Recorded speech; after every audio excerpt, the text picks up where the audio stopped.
Student, good morning. बच्चों, हमने अभी चैप्टर 7 पंचलाइट वाला चैप्टर पढ़ा है, इसकी शब्दार्थ करे हैं। अब हम करेंगे इसका अभ्यास कार्य। तो आप अभ्यास कार्य करने के लिए सबसे पहले अपनी बुक ओपन करेंगे और बुक में पेज नंबर 58 ओपन करेंगे। तो पेज नंबर 58 पर आप देखेंगे कि सही उत्तर पर राइट का चिन्ह लगाओ है। तो अब इसमें से 3 ऑप्शन वाले हैं। ये एक्सरसाइज वैसे तो आप लोगों ने सबने कर रखी है, पर फिर भी एक बार आप देख लीजिए कि आपने सही फील की है क्या। पूरे गांव के में कुल कितनी पंचायतें हैं? तो आप देखिए 6 पंचायतें हैं, 8 पंचायतें हैं या 10 पंचायतें हैं। कितनी पंचायतें हैं? 8। तो आप 8 पर टिक लगाइए। मुंडरी किसका नाम है? मुंडरी किसका नाम है? गुलरी काकी की बेटी का है, छड़ीदार की बेटी का है या गुलरी की सहेली का है? इसमें से राइट आंसर है हमारा गुलरी काकी की बेटी। थर्ड क्वेश्चन, पंचलाइट जलाना किसे आता था? गोधन को, सरदार को या किसी को भी नहीं? तो किसको आता था? गोधन को। अब है फोर्थ वाला, स्प्रीट की जगह किसका प्रयोग किया गया? मिट्टी के तेल का, सरसों के तेल का या गरी के तेल का? तो आप देखिए बच्चों, जो भी इसमें आपको थर्ड में सही लगता है, थर्ड ऑप्शन है इसमें मिट्टी का तेल, सरसों का तेल या गरी का तेल। हमने बुक में क्या लिया था?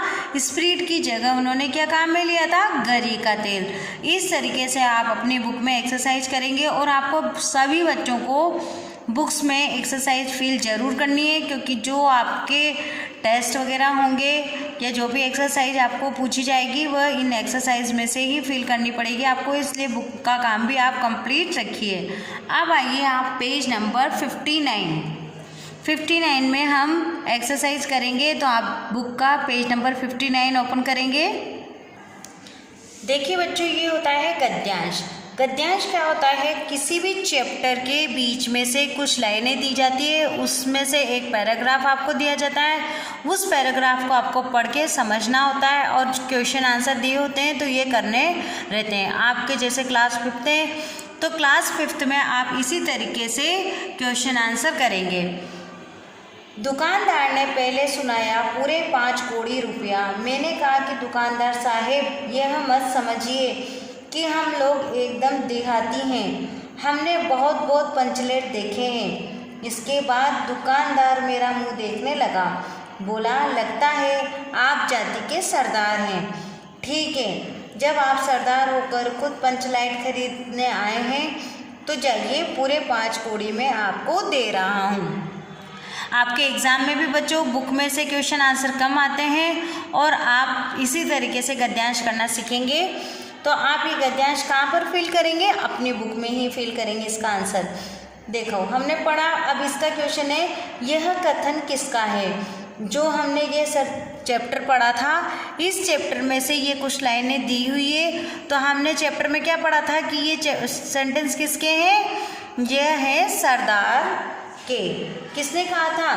दुकानदार ने पहले सुनाया। जैसे वो पंचलेट लेके आते हैं और अपनी सभा में बैठते हैं तो वो सब अपनी अपनी बताते हैं कि मैंने ऐसे कहा, उसने ऐसे कहा। तो सरदार भी अपनी बात बताता है और सरदार कहता है कि दुकानदार ने पहले सुनाया पूरे 5 कौड़ी रुपया।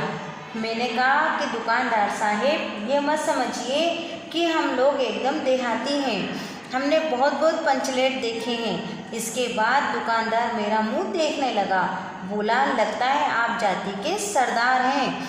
ठीक है, जब आप सरदार होकर खुद पंचलेट खरीदने आए हैं तो जाइए, पूरे 5 कौड़ी में आपको दे रहे हैं। तो अब ये क्वेश्चन देखिए बच्चों, यह कथन किसका है? सरदार का। तो आप इसमें आंसर लिखेंगे सरदार का। सेकंड क्वेश्चन है, दुकानदार ने पहले क्या सुनाया? दुकानदार ने तो पहले उससे ये क्या कहा? दुकानदार ने पहले उससे क्या कहा था? पूरे 5 कौड़ी रुपए का। कितने रुपए बताया था उसने? कि ये उसने सुनाया, दुकानदार ने पहले सुनाया। अब देखिए, ये आंसर लिखने का तरीका रहेगा आपका। इसमें क्या है? दुकानदार ने पहले क्या सुनाया? तो आप यहाँ से लिखेंगे, दुकानदार ने पहले सुनाया पूरे 5 कौड़ी रुपया। क्या बताया उसने? पूरे 5 कौड़ी रुपया। वक्ता ने अपनी क्या बात कही?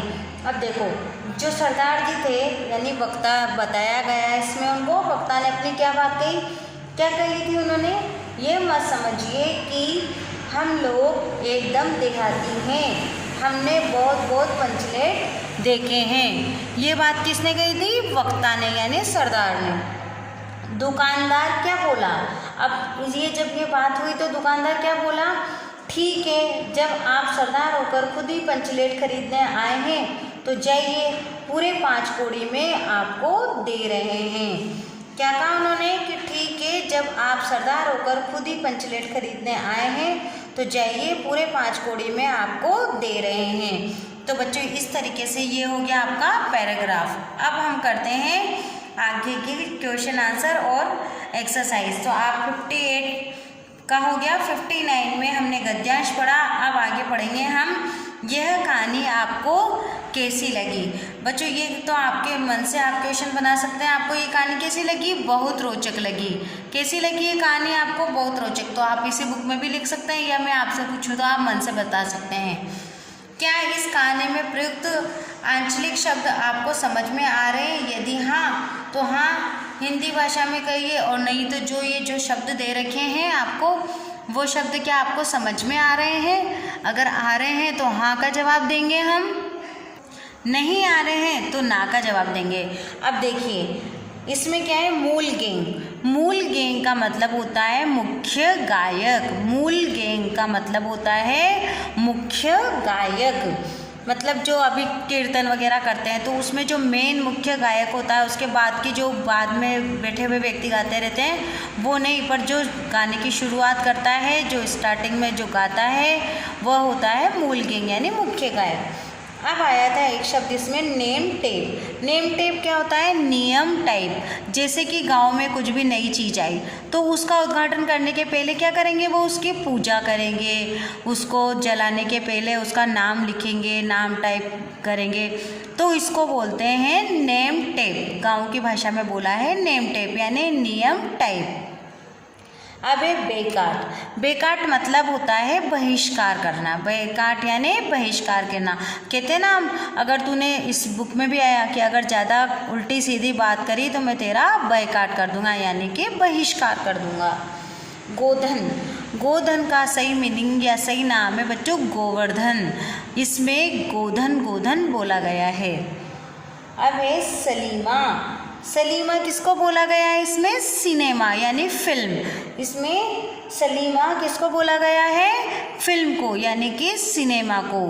अब करते हैं हम भाषा की बात। देखिए किसी काम को करने या होने को क्रिया कहते हैं। मैंने कल आपको पहले भी बताया है क्रिया की डेफिनेशन क्या है।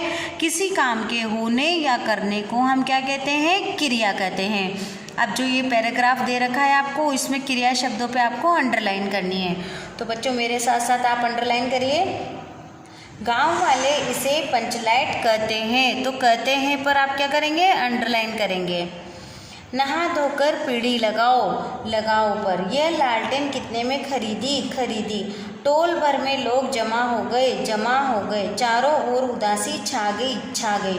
तो कहते हैं लगाओ, खरीदी, जमा हो गई, छा गई।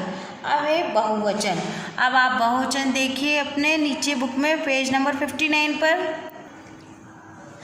बहुवचन क्या होता है बच्चों, एक वचन बहुवचन यानी एक वस्तु और बहुत सारी वस्तुएं। जैसे पंचलाइट, तो पंचलाइटें क्या हो गई, पंचलाइटें। गाना गाने, औरत औरतें, मंडली मंडलियाँ। तो आप इसको इस तरीके से लिखें, पंचलाइट पंचलाइटें, गाना गाने, औरत औरतें, मंडली मंडलियाँ। ये हो गए आपके पेज नंबर 59 का। अब आप मेरे साथ पेज नंबर 60 पर आ जाइए। नीचे कुछ संज्ञा शब्द दिए गए हैं। अब संज्ञा तो जानते हैं ना आप, संज्ञा क्या होती है, किसी व्यक्ति वस्तु स्थान के भाव को हम संज्ञा कहते हैं। इन्हें उचित शीर्षक के नीचे लिखिए। जैसे गांव, औरतें, गुलरी, मुंडरी, फुटंगी जहाँ, मुस्कुराहट, सरदार, श्रद्धा, महावीर स्वामी, पंचलाइट और उदासी। अब बच्चों इसमें संज्ञा कितने प्रकार की होती है, 3 प्रकार की होती है। जातिवाचक, व्यक्तिवाचक, भाववाचक। और इसमें 3 तरह की दे रखी है, जातिवाचक, और व्यक्तिवाचक और भाववाचक। अब जातिवाचक में कौन कौन से शब्द आएंगे, इनमें से आप छांट के लिखेंगे। इसमें से आप चूज करिए शब्द कौन कौन से हैं। मुंडरी, मुंडरी क्या है, किसी व्यक्ति का नाम है। फुटंगी व्यक्ति का नाम है। गुलरी व्यक्ति का नाम है। महावीर स्वामी व्यक्ति का नाम है। अब है जातिवाचक। जातिवाचक में किसी जाति का पता चलता है, जैसे गांव, ये गांव क्या हो गया हमारा जातिवाचक। सरदार, सरदार क्या हो गया हमारा जातिवाचक।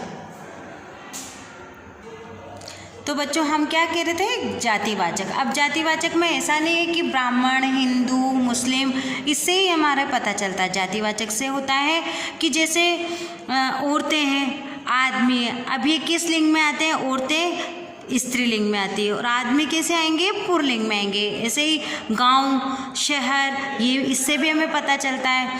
सरदार और इस तरीके से जातिवाचक है। तो हम इसमें से कुछ शब्द छांटेंगे और जातिवाचक में फिल करेंगे, जैसे गांव, सरदार, पंचलाइट। पंचलाइट किसे बोला है बच्चे, इस गांव की भाषा में पंचलाइट बोला है, वरना पेट्रोमैक्स, पंचलाइट एक ही शब्द के मीनिंग है ये, औरतें। अब आते हैं हम भाववाचक की ओर। भाववाचक में क्या होता है, किसी भी संज्ञा से का भाव अर्थ पता चलता है। जैसे आप कोई भी शब्द लें, जैसे मैंने लिया प्रशंसा। अब प्रशंसा हो गई, सुंदरता हो गई, श्रद्धा। अभी इसमें क्या है, जो जो शब्द है उसमें से हमें भाववाचक छांटने हैं। तो जैसे श्रद्धा, अब श्रद्धा हमारा क्या हो गया, भाववाचक। उदासी, उदासी क्या हो गया हमारा, भाववाचक हो गया। मुस्कुराहट, मुस्कुराहट क्या हो गया बच्चों हमारा, भाववाचक। तो ये जो भी शब्द थे इसमें से व्यक्तिवाचक, जातिवाचक और भाववाचक संज्ञा हमने निकाली है। अब आज का आपका होमवर्क, होमवर्क क्या है आपका, वाक्य बनाओ। अब आप कौन सी क्लास में है, 5th क्लास में है। मैम ने एक्सरसाइज भी बता दिया आपको, डिटेल में चैप्टर भी पढ़ा दिया, हर चीज़ बताइए और आपको वेरीफाई करने के लिए एक्सरसाइज भी मैंने फिल करके बताइए। अब आप वाक्य खुद बनाएंगे बच्चों।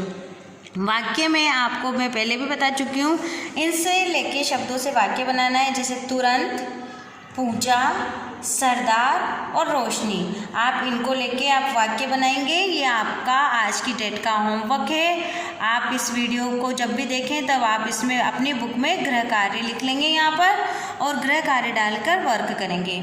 देन इसके बाद आप एक 5th क्वेश्चन, 2 वाक्यों को जोड़कर वाक्य बनाओ। अब आपने देखा होगा इंग्लिश में जंबल वर्ड होते हैं, जंबल वर्ड होते हैं जो उल्टे सीधे शब्द लिखे रहते हैं, उन्हें हमें एक सेंटेंस में करेक्ट करके बनाना रहता है। तो इसी तरीके से हिंदी में भी शब्द रहते हैं। तो अब आप देखिए हिंदी में हमारे कौन से शब्द हैं। यस, घंटी बजी, स्कूल की छुट्टी हो गई। अब इसको करेक्ट कैसे जमाएंगे हम, घंटी बजते ही स्कूल की छुट्टी हो गई। घंटी बजते ही स्कूल की छुट्टी हो गई। एक गांव था, उसके बाहर एक तालाब था। तो इसको क्या बनाएंगे हम, एक गांव के बाहर एक तालाब था। एक गांव के बाहर एक तालाब था। तो बच्चों ये हो गया हमारा एक्सरसाइज 60। अब आपने 59 और 60 की एक्सरसाइज करी है। अब हम आगे करेंगे। क्या आप सिनेमा का गाना बुरा मानते हैं? नहीं, मैं तो नहीं मानती हूँ। आपको गाना गाना अच्छा लगता है ना?